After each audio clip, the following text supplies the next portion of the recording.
Eskola bukatzera doa.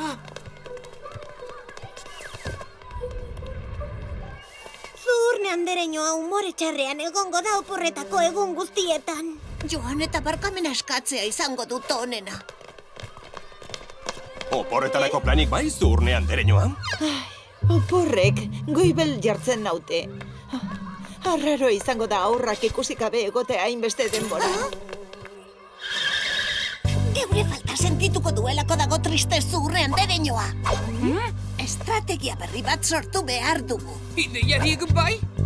Jakina, bera oporretara doan leku berera joateko konbentzituko ditugu gure gurasoak. Ene, Benetan ari zara? ezingo ditugu konbentzitu hori egiteko. Arrazoi duzu, Jasin, ideia hobea etorri zait.